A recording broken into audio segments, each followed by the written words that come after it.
Words about books, Ben. Are you excited? I'm excited. Are you excited? Not really. I'm Nate, and I guess we're going down another rabbit hole with Ben. You decided to read a book. I wouldn't call this a rabbit hole. It's a very mainstream to read a book. It's a success. It's a New York An Times author who bestseller. lost the patented Words About Books seal of quality and excellence. She lost the your highest seal of the quality and highest excellence. I didn't take it away. standard in all of literature. My gain is a little higher than normal. Whoops. That's fine. You're editing. But yeah, I'm the one who controls the seal, so I just unilaterally took it away. The seal is like the Hugo Award, except we know how to pronounce the authors' names. Well, I do. Yeah. Good point. Also, I was gonna say it's more like that Nintendo seal of excellence that they used to have. Yes. Yeah, that's what Words About Books is. Before Nintendo reduced its commitment to excellence by purchasing Sega. I don't think they purchased Sega. No, they didn't. No.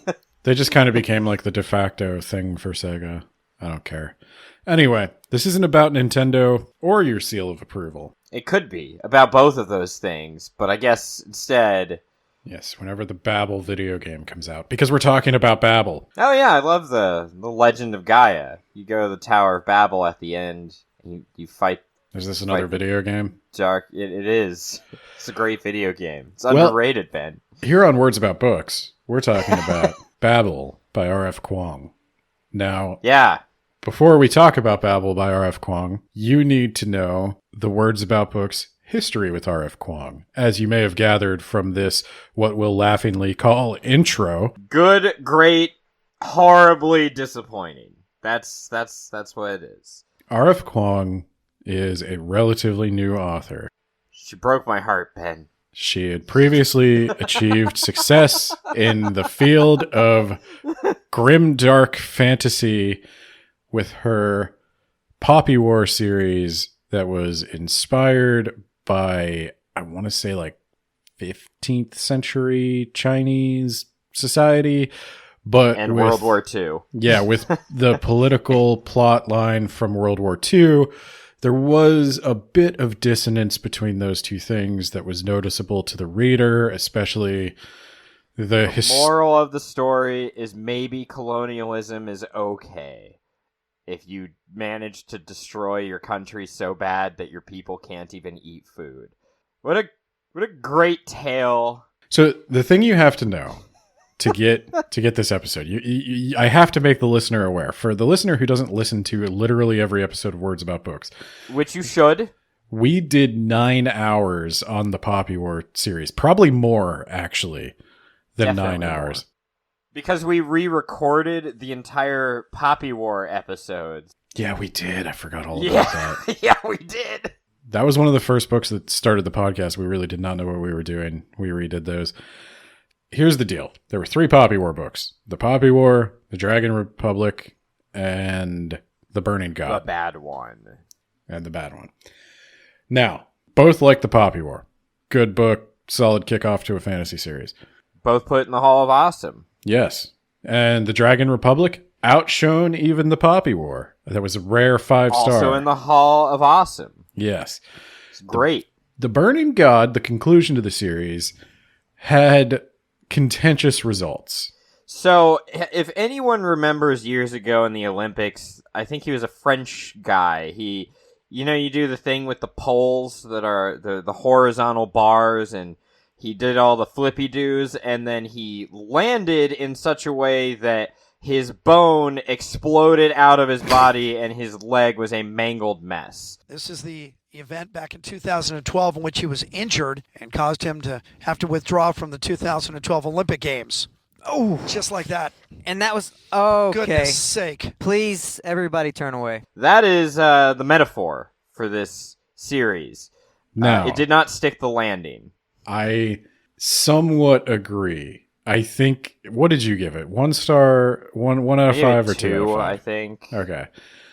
I gave it a 3 out of 5. I thought it was adequate, but could have been a lot better. I thought it was pretty bad, and it soured me on the whole series. It didn't just sour you on the whole series. It soured and you also on this author. on Kuang's entire career. Because around the time we got to cover The Burning God, I might have already been out for like a year. There was already rumblings that she was working on another book. Kuang is something of a machine when it comes to writing. She has and even another book out or coming out soon, other than Babel, which is a totally different genre. And it's almost like she was working on them at the same time. I have no idea. But Babel was kind of going to be Kuang's dark academia novel. I'm going to be largely comparing Babel to the Poppy War. You do not need to know anything about the Poppy War to enjoy Babel, but... Which is great. In fact, you might enjoy Babel more if you didn't ever read the Poppy War and waste your life. I actually don't disagree with that statement. Oh! I disagree with the part where you said... in the Nate column. I disagree with the part where you said waste your life. I think you're being a little needlessly mean. But that's the words about books, buddy. I do agree that I don't know why you'd read the Poppy War in a world where Babel exists. Ooh, okay. The reason I'm bringing that up is because the Poppy War deals pretty heavily with colonialist themes. And it's kind of at odds with its setting because trying to put World War II political narratives and ultimately World War II atrocities and battles, there's a lot that needs to be done to bring that into a medieval setting. Like, we discussed this more on those episodes, so go listen to them if this sounds interesting. But we also don't know if it's a medieval setting because they had flying, self-automated drones in the third book. There's a steampunk aspect to it. They have technology that's better than some of the technology of now. So my understanding of the Poppy War, and I want to get this out there, just consider this the About the Author section. Kuang started the Poppy War when she was young. I think maybe when she had just started her undergraduate degree at university. She would go on to sign a 3-book deal and complete the series. We were concerned reading the Poppy War that we didn't know how she's going to mesh these dissonant themes. Because the types of atrocity... And the answer is she didn't. The types of atrocities that were committed in World War II are kind of deeply related to the governments that, perpetuated them and the weapons they had to perpetuate them with versus the atrocities of medieval times, which there certainly were, but they're different. It was just going to be a struggle. And you're right. The answer is she kind of flubs the end.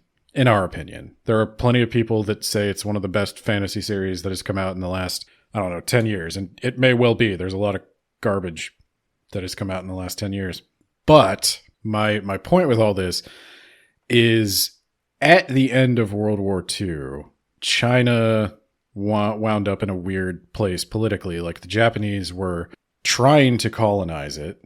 They were following an imperialist example set by Europe, who had colonized Asia and Africa as well. And it wound up being this message about how colonialism is bad, but ultimately the character motivations kind of went at odds, and it ended on this note of they had to accept colonialism for the time being with the understanding that they would be working towards their independence because, it's not supposed to be a novel that endorses the Chinese Communist Party, which would ultimately be what replaced Japanese government in the real world.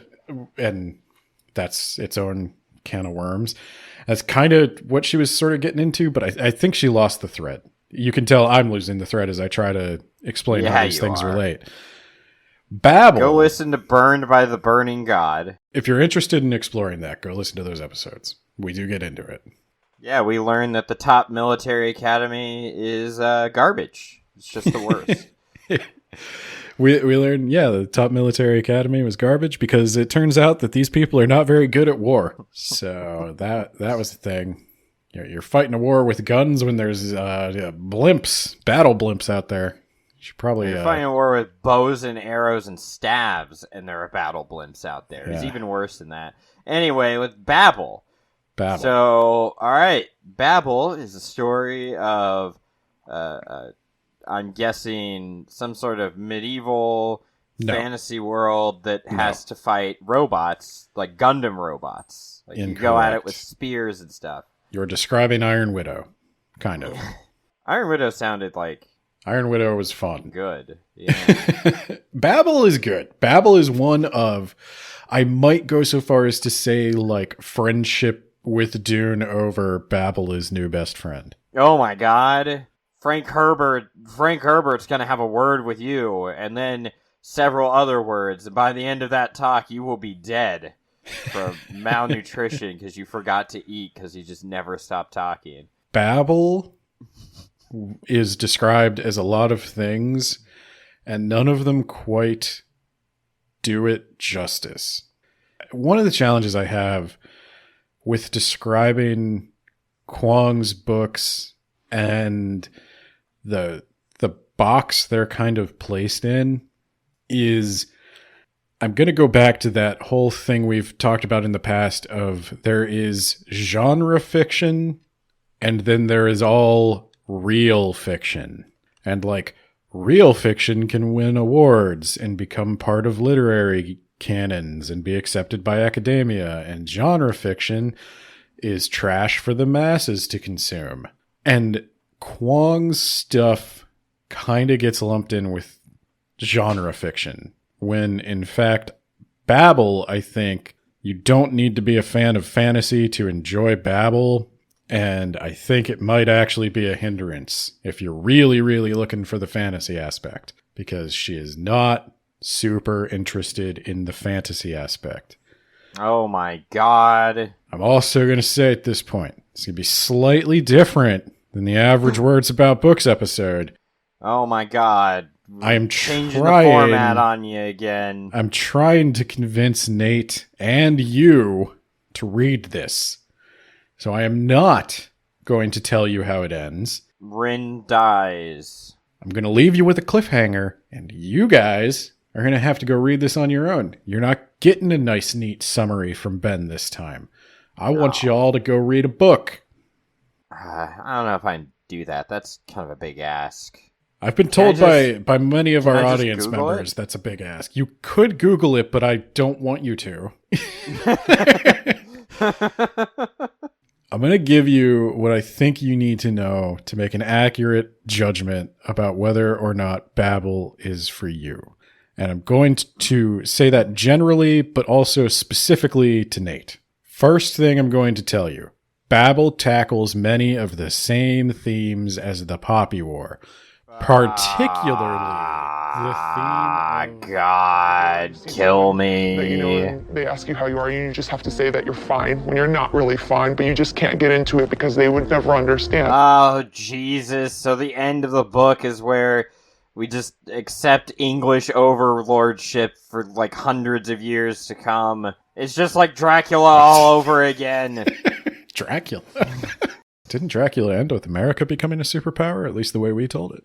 At least the way we told it, yeah. Babel is not a story about any kind of military fiction, medieval or otherwise. There are no large-scale battles in Babel. There is no logistical organization, no supply lines. Good, because she doesn't know it, and she shouldn't write it because she didn't know it. I don't disagree with you. I think the weakest aspect of the Poppy War was when she tried to mix in military tactics because they were not right. I would be willing to guess that Kuang would agree with us on some level about that.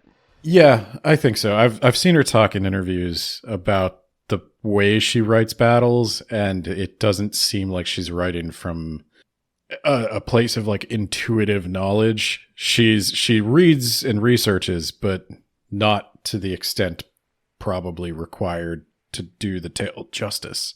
So, what Babel is about it is going to sound like it is a quote-unquote dark academia. Now, Nate, you are my barometer for the average listener. What do you think of dark when academia. I say dark academia?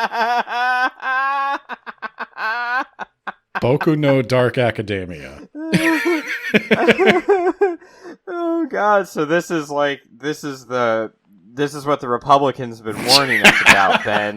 The liberal indoctrination of our youth, the dark academia. Yes. Yeah, there it is, the gay bomb. Look it up for yourself. I mean, this is what they're... What do you think tap water is? It's a gay bomb, baby. It's the liberal agenda. Oh. No. A dark academia is a genre that has risen to some prominence. I'm not super into it myself, so I probably can't think of a lot of good examples, but essentially, I guess Name of the Wind would be an example that some listeners might have heard of. But I thought you said that you hated that. I also said it's not a genre I'm particularly into. Though I do want to tackle Name of the Wind. I told somebody on Twitter, I think it was the Sense of Shelf podcast. I was talking to him, which I recommend. You should check out his show. But I said something like, "Hey, no free shout-outs." He's a cool dude. So I tell him to donate $10 to our Patreon. I told him that I didn't want to do Name of the Wind because that book is so precious to so many people, and I'm afraid that would be my controversial book opinion that gets this show just wiped off the face of the earth. He assured me that if the stuff we have said already hasn't gotten us wiped out, then nothing we could say about Name of the Wind would get us wiped out, which was kind of a two-edged compliment, but I'll take it. So yeah, Dark Academia is essentially a story that is dark in tone. The academy setting itself may be dark in that there's some evil agenda to the academy. Brain chips in the troops. They give the troops special vaccines that are really nanotech that already re-engineer their brains. It's usually like some kind of wizard school or something. It's very much in the vein of like... So it's Harry Potter, but like what if Harry Potter were mature? Kind of. Harry Potter's got a neck beard and some stubble, bro. I think it's more, and maybe this is the Name of the Wind biasing me. I think it's more in the vein of like actual academics who wish they were at a wizard school instead of studying whatever it is they're actually studying. I think that's kind of where it goes. It tends to overlap a little bit with the hard magic system stuff. Yeah, this is kind of a transitional book. Interesting. Yeah. We'll be getting more into that in a future episode. Next week, I think. I would consider that book to be in the vein of Dark Academia. I think that's there. But yeah, the Magic Academy is a big trope. So this is kind of like that. On the surface, very, very much on the surface, it is a dark academia. I'm sure you will not be shocked to learn that the magic is not... It is super duper important in a world establishing sense. It is not that fundamental to the story because what we're doing here is, if you don't know, RF Kuang is... she majors in Chinese studies. She does a lot of translation work. She is all up to speed on that. She's obviously fluent in English and Chinese. She's writing for an American audience, probably a English-speaking audience, I should say. But she's well aware of the Chinese diaspora. She's well aware of Chinese history, etc., etc. So Babel is described by Kuang herself as a love letter and breakup letter to the institution of Oxford. Is Oxford magic? It is in this world. Babel takes place in an alternate history, Victorian England. Okay. It takes place mostly at Oxford. Oxford is like the world center of a magical art called silverworking. What silverworking does... You can inscribe similar words in different languages on either side of a silver bar. When both words are uttered by a person who sufficiently understands both languages, holding the silver bar. The meaning that is lost in translation is magically manifested into the world.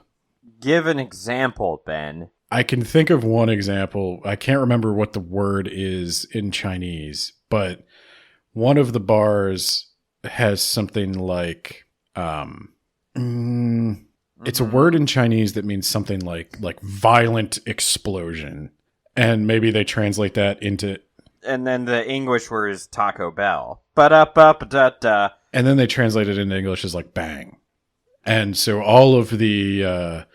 It's the most mild translation you could possibly do of that word. And so it manifests all of that extra meaning that was lost in translation, all of that violent explosion into the world. So you wouldn't want to put Taco Bell on there because then it wouldn't manifest any of the magic because violent explosion translates to Taco Bell. You want it to be a mild version so that there's a difference in magnitude.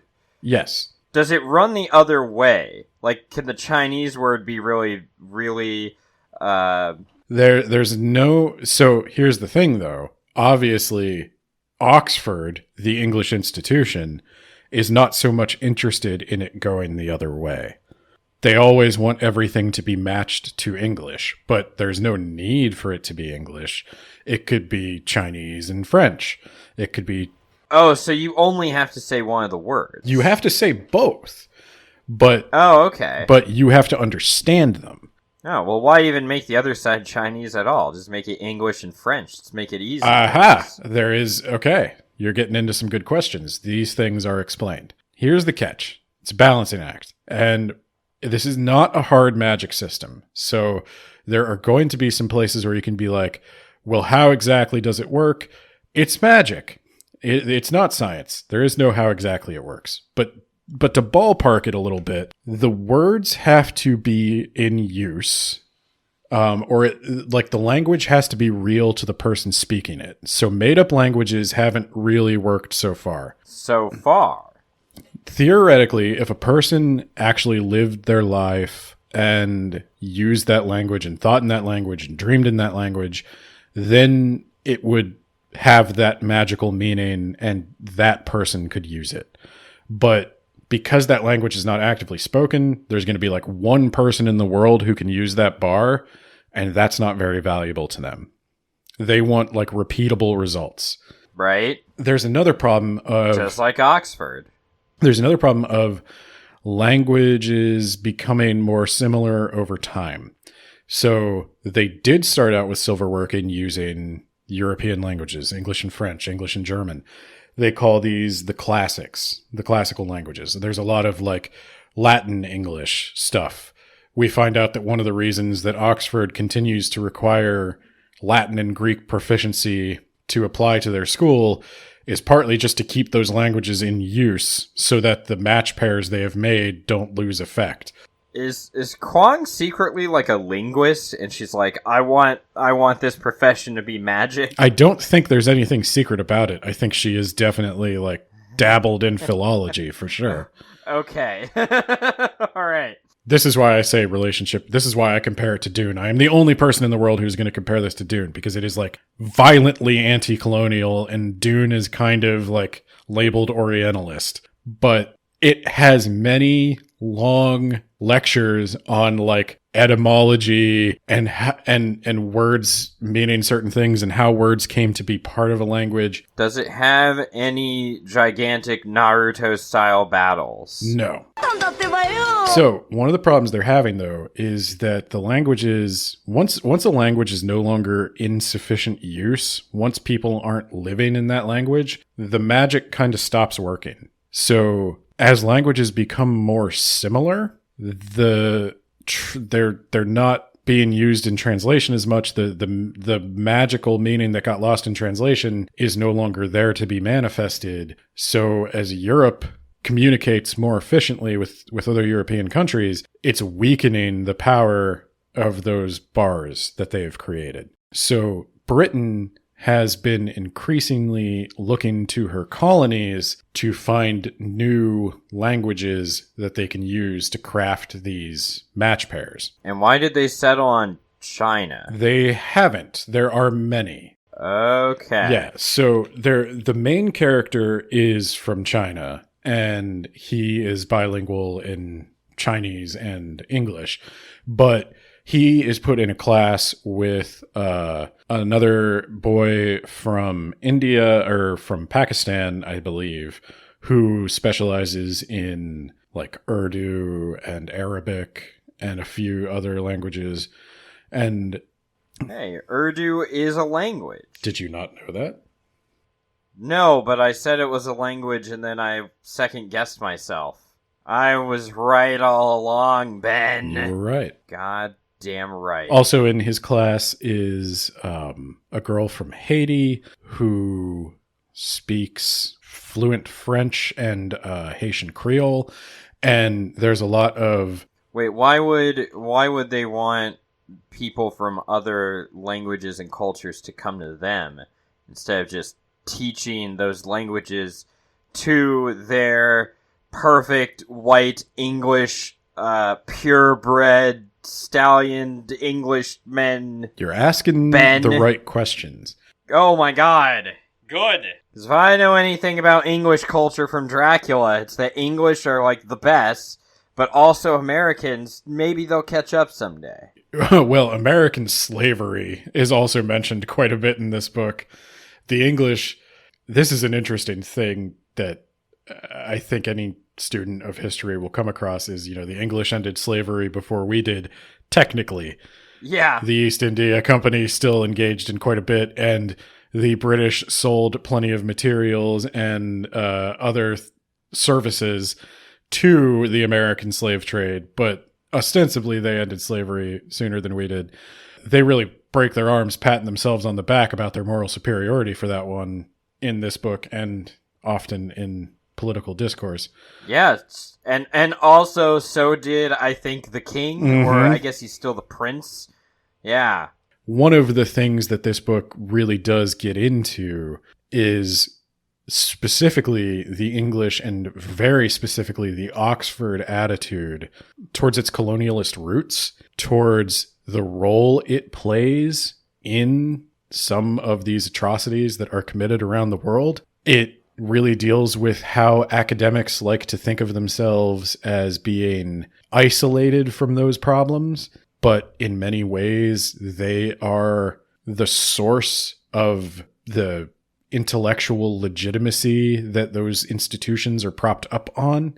They're kind of that source of that wisdom that everyone knows that blank civilization is not as good as our civilization. Everyone knows that they need us. That knowledge comes from those academic institutions. A lot of the translations themselves of these texts are done with an agenda. They're done by racist people who are not looking to show the true merits of a particular civilization, or they exotify it. The merits of a civilization. They're not English, Ben. How can you have merit if you are not from the English island? I said it. It's all England. So there's a lot of blatant racism in this. Two of the students, Robin, who is the main character, who is from China. Robin is not obviously his given birth name. He is forced to pick a name that is easier for the English to pronounce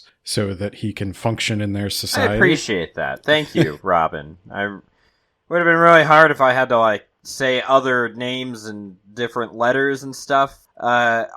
Can we change your name again, though, to, Jack or something? Something even more generic, please. Maybe John. His classmate is Rami, who is an Indian man. Oh, no, you gotta change that. Chris. Chris is now your name? And Victoire is the girl from Haiti. She is black. And there is another woman. Ooh, French? French? What the hell, man? Can't just rename them again? Come on. So her name... You're at Oxford now, not Versailles. So what do you say? Vicky, there John, you go. Perfect. and Victoria. yeah. Victoria, John. We'll go with Chris. Yeah. But then there's also Letitia, who is a white British woman. And Oxford is still very much a boys' club at this point. But at this point, has that actually changed? Well, Kuang herself went to Oxford, so. I mean, you could still be very much a boys' club, but have women included. I have not ever visited England. I do not know. Well, let's plan a trip. Support our Patreon, and we will plan a trip to England. Contribute at the Let's Make Fun of England tier. No, I don't really know anything about Oxford as a culture. I only know that, from reading, Tolkien was a professor at Oxford, and so I know that everyone who has ever went to Oxford certainly thinks that it makes them very special to have gone to Oxford. Yeah, that's what I read Tolkien for, because he went to Oxford.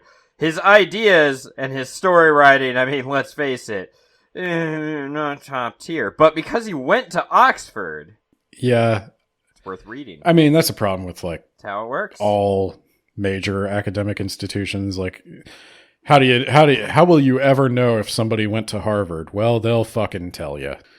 So it's yeah. But these people are kind of only allowed to attend Oxford in these Victorian times because of their facility with a language that there are simply not enough people studying.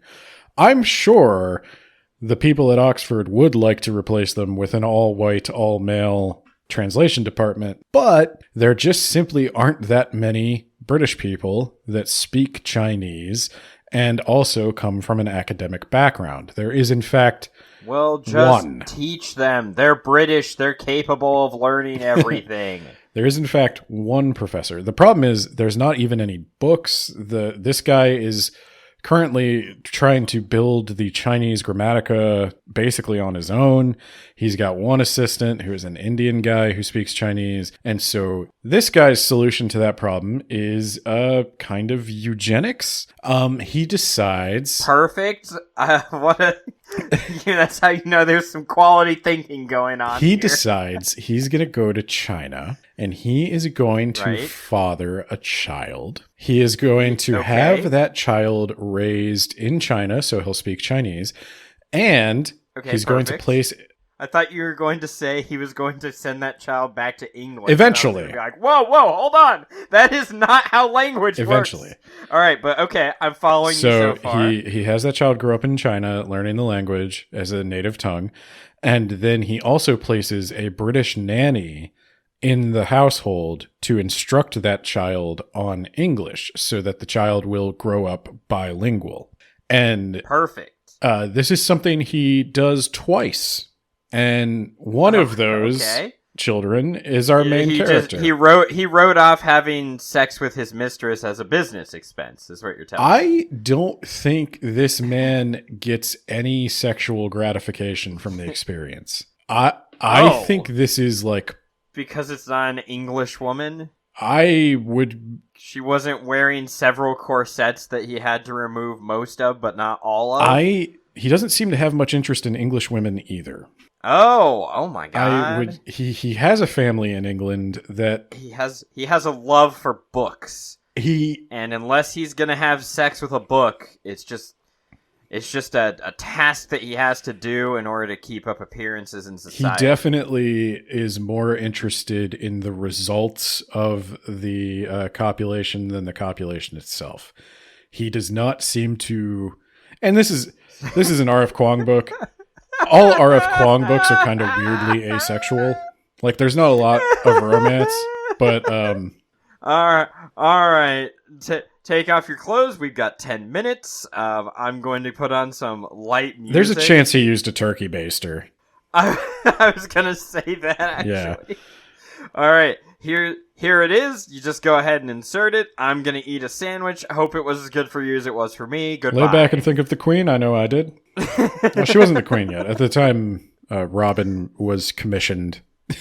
I think Edward was still the king. But I don't know.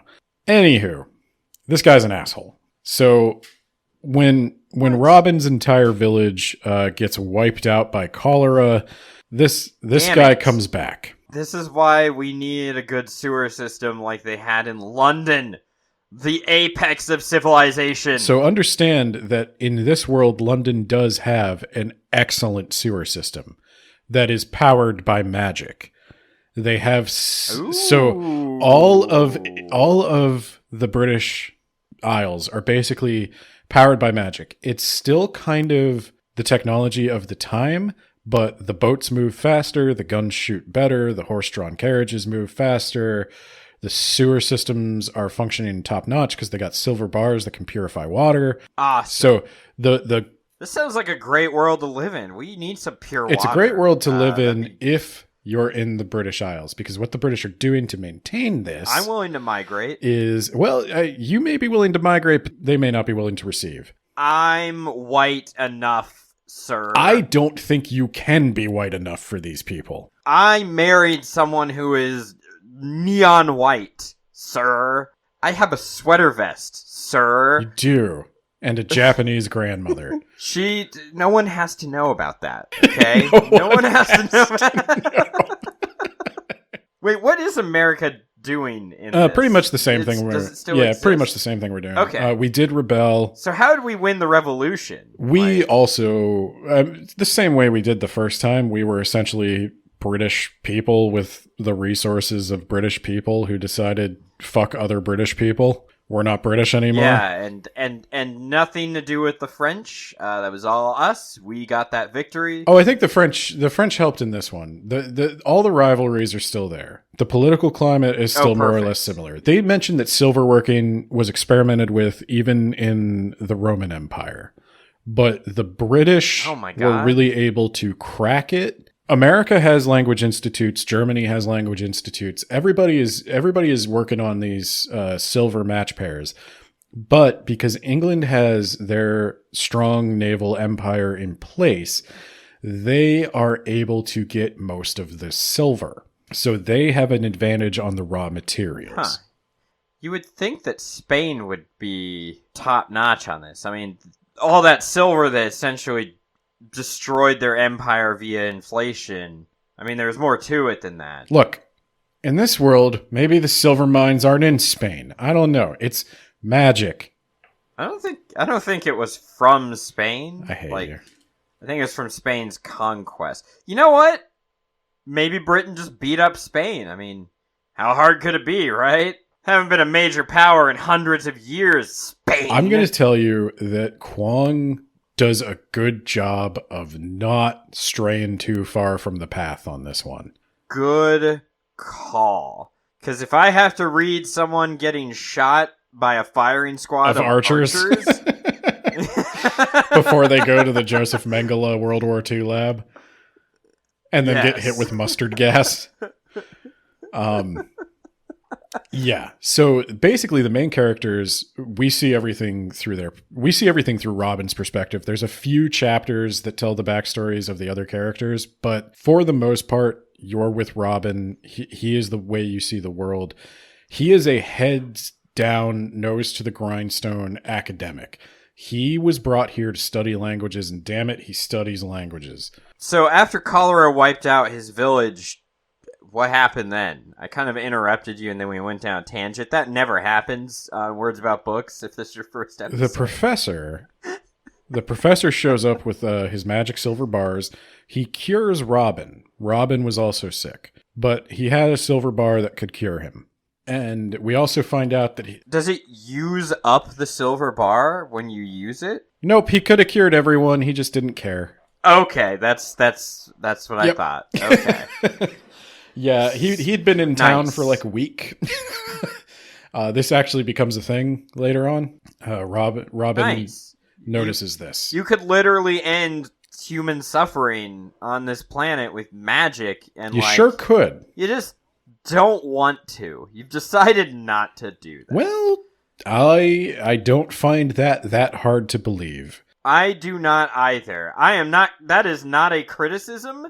That is exactly what would happen, I think, if we woke up tomorrow and we discovered magic that heals people, we'd find a way to weaponize it within a month. I don't think there is a coincidence in the fact that silver was chosen as the basically only material this works on, and the fact that silver is commonly associated with magic, but also currency. The fact that, okay, in this world they could save it with magic, but in our world we could do it with money.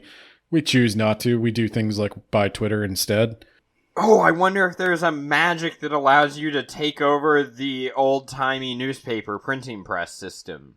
Some guy just wastes all of his time figuring that out instead of, like, the cure for cancer or whatever. There are a lot of silver bars that are like, they make your garden quieter.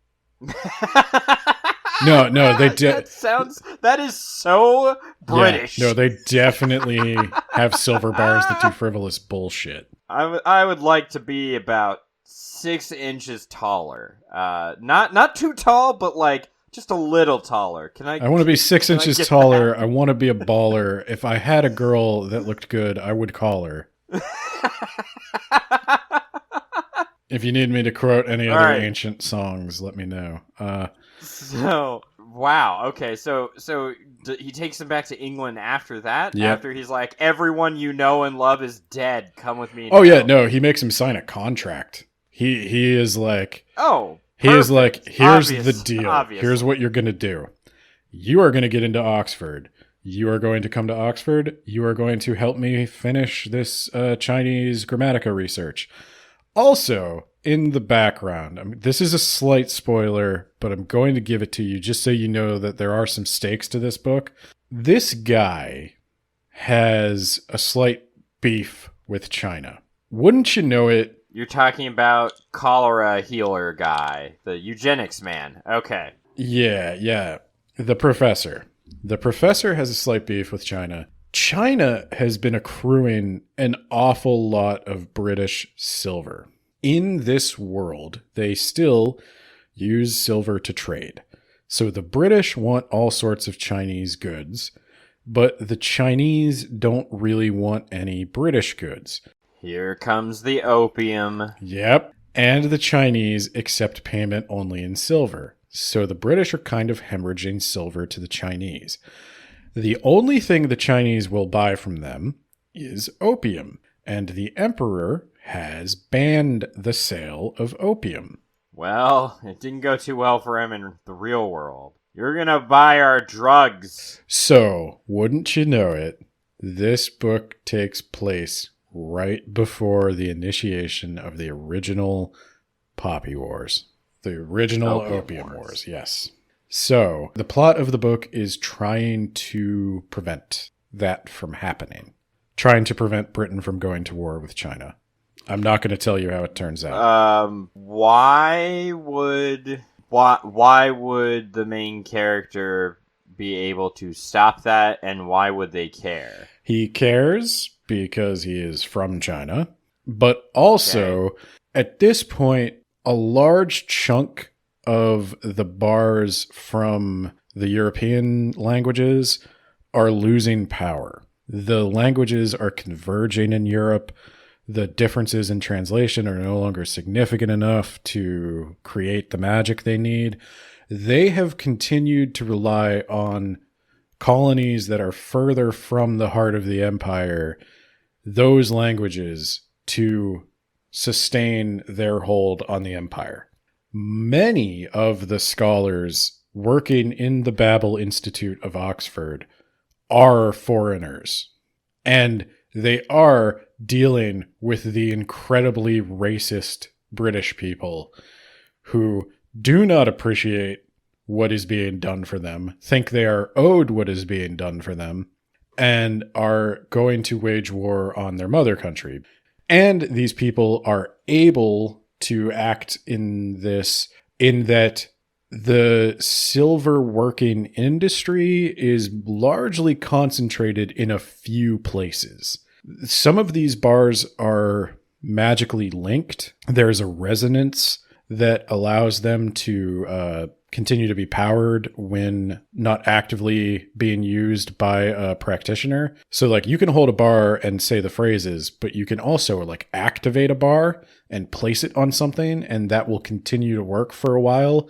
It will eventually lose its charge. You can increase the charge by having it resonate with another bar back at Oxford, and you can charge that bar and it'll charge all the ones connected to it. But also if you take away the resonating bar, then... How do you charge it? By holding it and speaking the words. That's what imbues it with the power. Okay. They are in a position where they can effectively basically protest. They can withhold their labor. They can sabotage the systems. There's a lot of things they can do. And there is a shadowy organization that may not actually be super competent. The Hermes Society. And the Hermes Society is like this cell-based operation where like no one knows everything. And they got like little hideouts and stuff. And they're trying to steal silver from Oxford and steal silver bars and redistribute it around the world to the people and causes who need it. And there is a lot of question over whether they are achieving anything. Obviously, they are going to try to entice the main character to join them, and the main character has a surprisingly honest internal battle with himself over what is the right thing to do. It is not as simple as colonialism bad. Obviously, I need to be a revolutionary. Obviously, I need to go wage violent war against the colonial power that is, doomed from the get-go. At any point, does he wonder if he starts feeling feelings, will he shatter? The word shatter may not actually even be used in the book. Oh my god, she got it out of her system.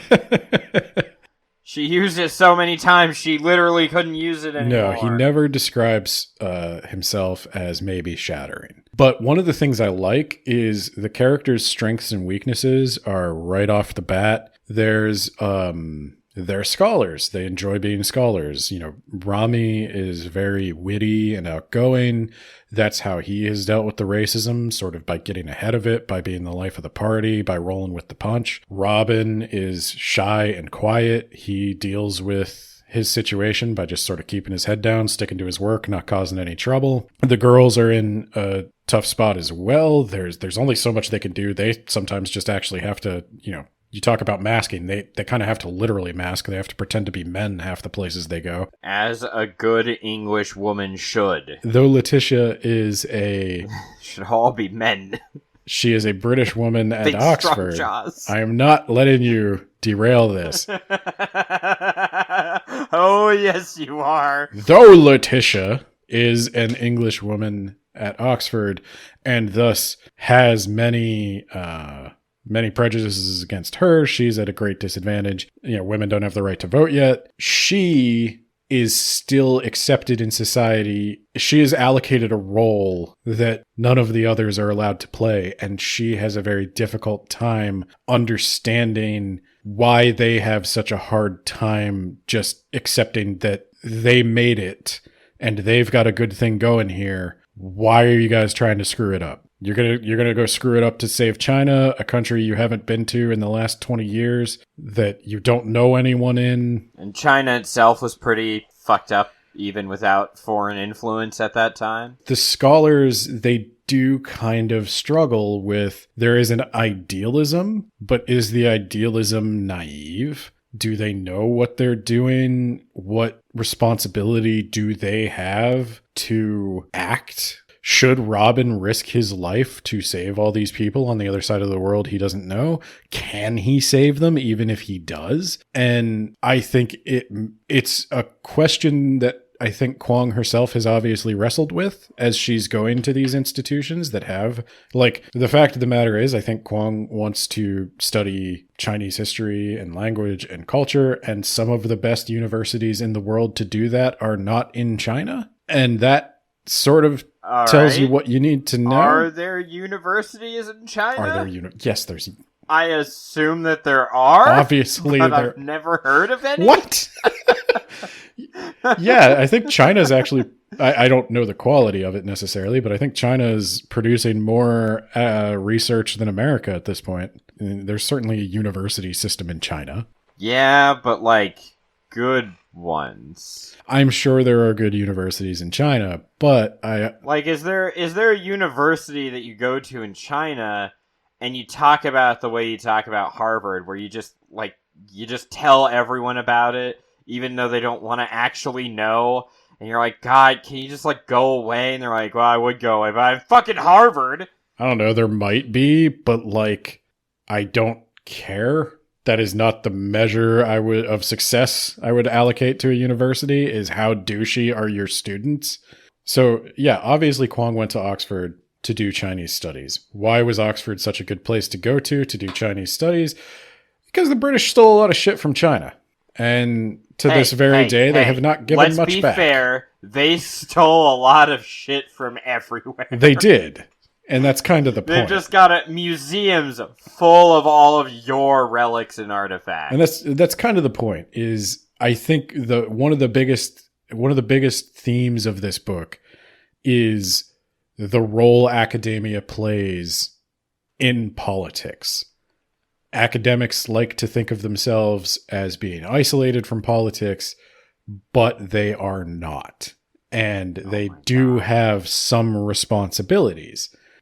Obviously, I think Kuang takes a side, but she doesn't explicitly say that any particular action is the right action. And the book ends on kind of an ambiguous note. Obviously, Robin takes some sort of action, or there wouldn't be a book. But is what Robin did the right thing to do? The book doesn't say. Okay, so you're 100% certain that the moral of this book is not colonialism was great after all because we were too incompetent to run our own country. Absolutely not. Because that was... Yes. Okay, good. Because that was definitely the unintended message of the Burning God. I agree that the end of the Burning God was a little not what she probably intended. I really get the impression that, and I could be wrong, this is 100% speculation. I get the impression that about halfway through the Dragon Republic, she had the idea for Babel. Oh, I 100% believe that she didn't care for the Burning God as much as she cared about the other two books. Yeah. But she was like, well, I signed a contract, yeah. I gotta finish. She has said in interviews that she worked, at the time, she'd worked the hardest on the Burning God, and I was like, maybe you were working so hard because you didn't like it. Yeah, I could see that. It is certainly the weakest of the three. It flubs everything. But I do think that I said when we were covering the Burning God, she stopped sympathizing with Rin, and she started sympathizing with Neja. Really should have been the main character. I think he kind of was. I mean, he basically takes over that book. And I think it is very much a case of Kuang went to college. She had her eyes opened to a lot of the history of China and the abuses it suffered that we all love to gloss over when we make fun of the Chinese Communist Party. Like, oh, China is run by such tyrannical monsters. But did anything happen there to make desperate measures required? Actually, most of Chinese history, it starts with ancient China, and then it just kind of fast forwards real quick to, I guess maybe you get the Mongols in there, and then you fast forward some more, and we're at modern times. We're at Mao, and nobody knows why he's so angry. Yeah, that's about right. I think that's what Kuang sort of experienced, is that shock of like, this didn't come out of a vacuum. We experienced all kinds of horrible atrocities that were done to us by others who now make fun of us. It was called the Century of Humiliation. I think she was obviously especially affected by Nanking or Nanjing. And that is the impetus for the Poppy War. The Poppy War, the first book, is rage.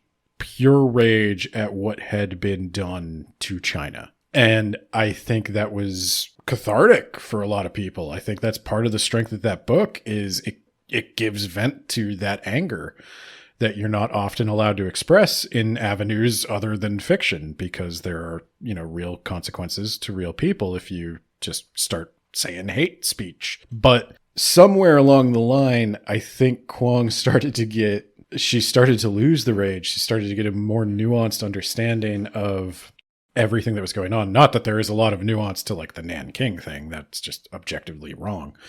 But she started to want to explore like how do people let this stuff happen? How do we forget? How did the power realign such that now we don't even talk about this thing happening? Well, because we needed Japan as a deterrent against Soviet communism, and then when Chinese became communist, it kind of fell way off to the back burner. Well, and one of the interesting things she does with this book is she draws a parallel between the racism and the classism. There is eventually some common cause made between the British working class, who are not uniformly benefiting from the silver industry.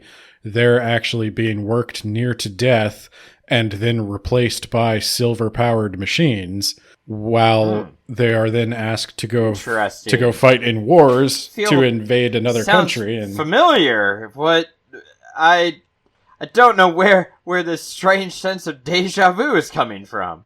Is everyone benefiting equally from empire, or is it just the very rich?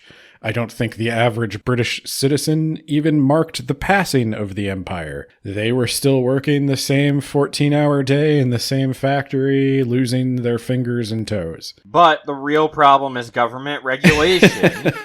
And we need less of it, because otherwise they're going to limit the amount of work I can put in. Ben? Yeah. I mean, the free market. Is empire, does it even make sense for most people? It makes sense for enough very well. Well, and I think this is her strength in this book. She does a good job of actually getting to the message, which is, even if your nation, even if your team is on top of the colonialism, it still doesn't really even benefit you.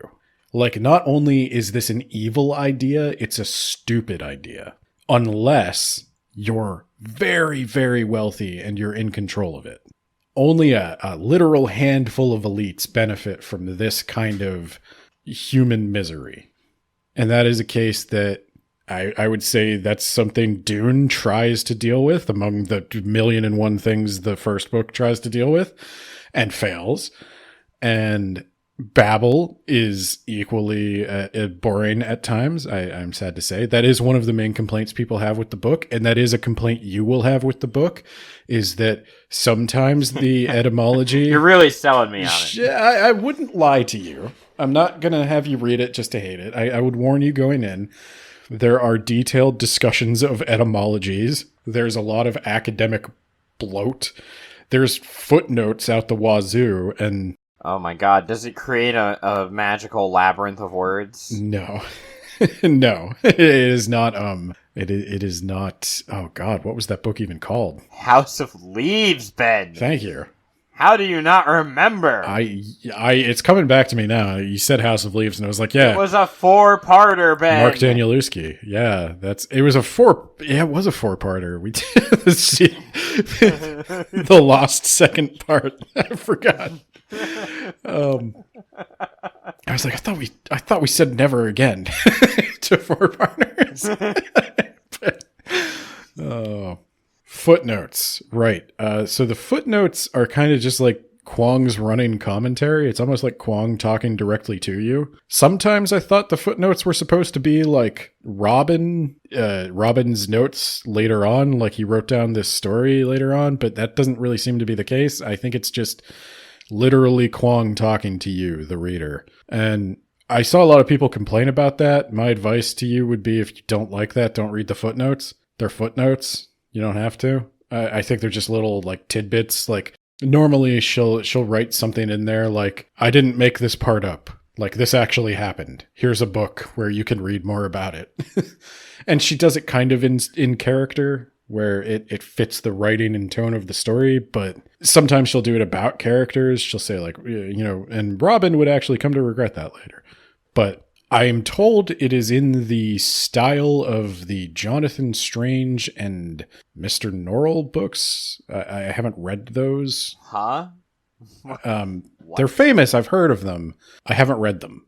Apparently that was a big influence. I should probably have read them. I'm not a good bookman, but, part of why I do this podcast with you is because you're a worse bookman. So I was better that's by true. comparison. I don't even know what you're talking about. So yeah, that's a callback to that. People complain about the footnotes.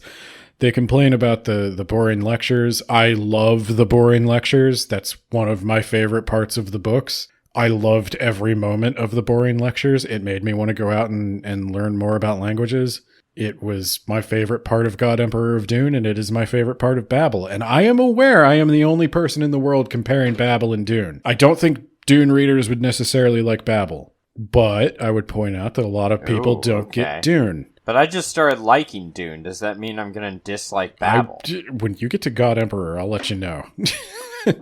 Okay. I think you would like Babel. I do think there would be parts that drag for you. It is a longer book than it needs to be. How long is it? All right. I don't know off the top of my head. I want to say like 500 plus. Page count. 540 pages. I can pretty safely say this is one and done. I do not suspect there will be a Babel 2. I do not suspect there will probably ever be anything else written in the Babel universe unless it's like a short story or something. Kuang doesn't seem like she's that kind of writer that's really interested in constructing a Brandon Sanderson-esque Cosmere. Well, maybe she should.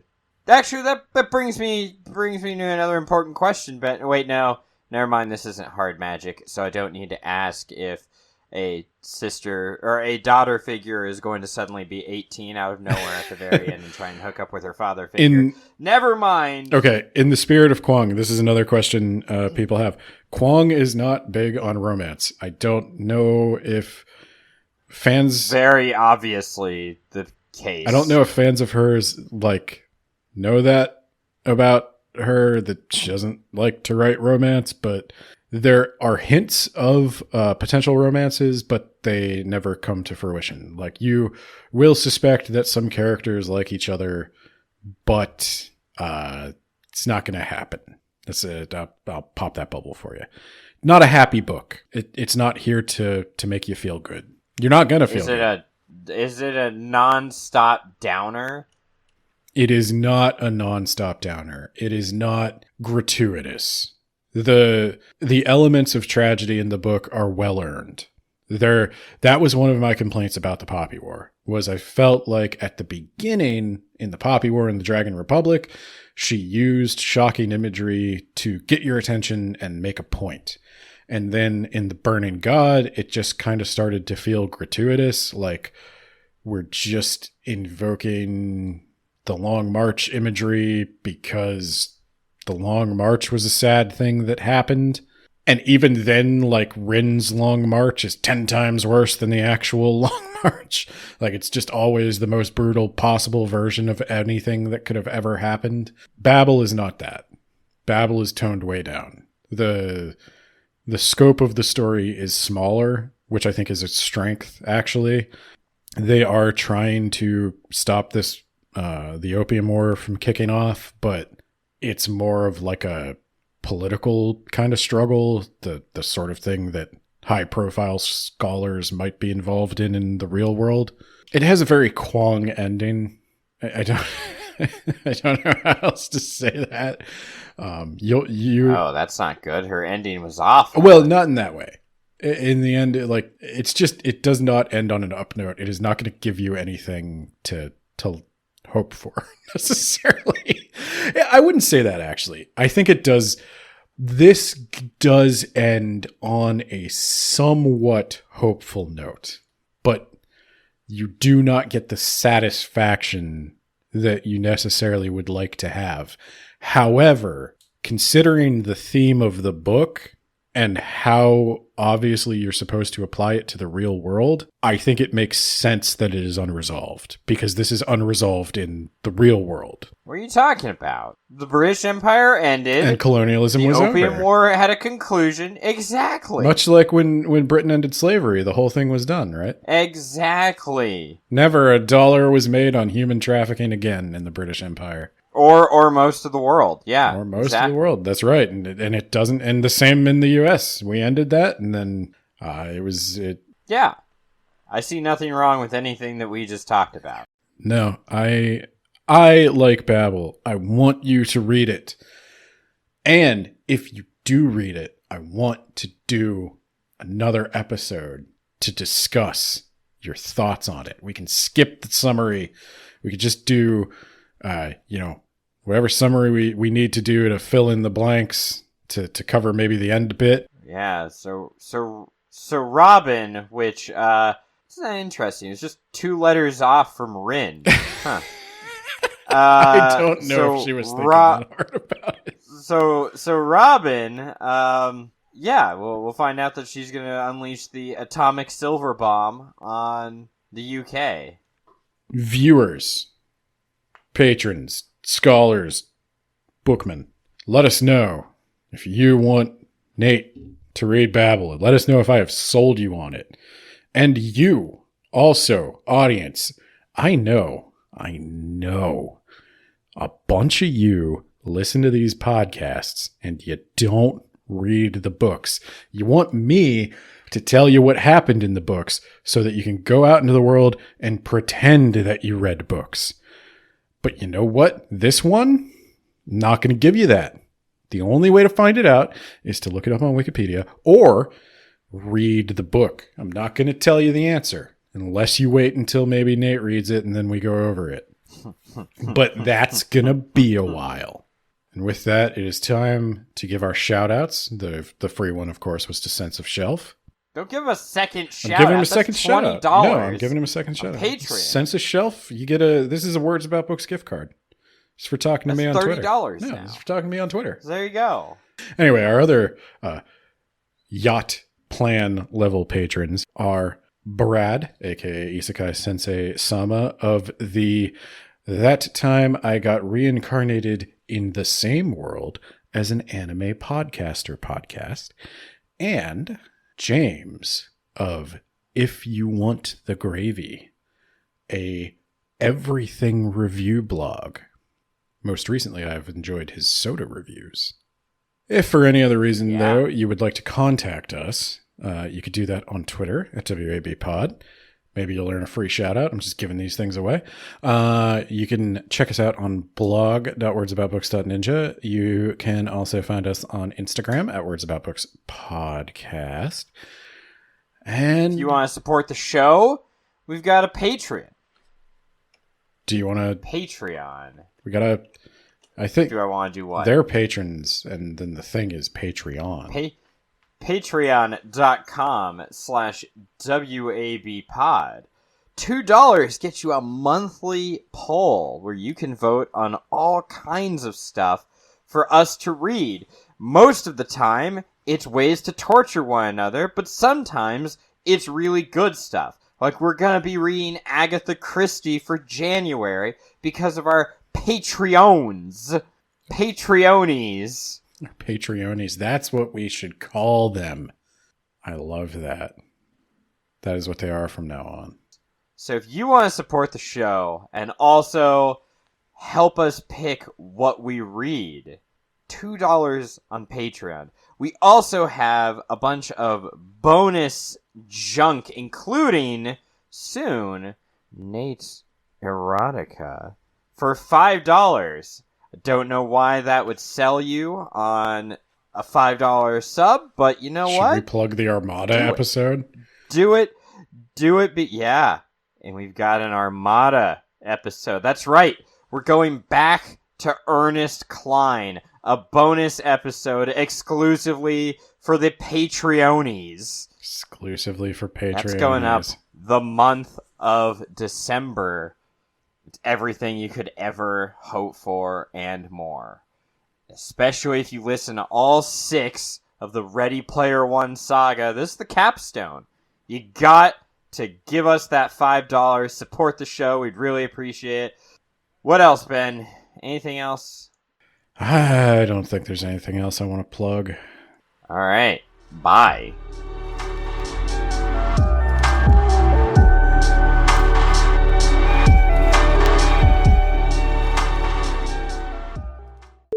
So I'll use that as engagement bait, but are you going to read it? We'll leave that up to the patrons and the fans. No. They're not listening right now. This is just you and me. Are you going to read it? We'll leave that up to the patrons. No, they're not even here. They're not even here. If they're not there's no way I would put this in the right podcast. Now, then the answer is no. The answer is no. Because that means they're not going to be engaged enough to tell me to do it. Since when have we ever done this for them? Since they started giving us money. Do you think we're reading Claimed to impress anyone? Do you think we're reading book 2 in the Sarah Fine series? I want Sarah Fine to notice me because, I'm colleague. Also in the field of psychiatry. Yeah, exactly. And I'm also writing erotic fiction. So you want to be Sarah Fine's co-high? Yeah. I want to ride those coattails. Those sexy, sexy coattails.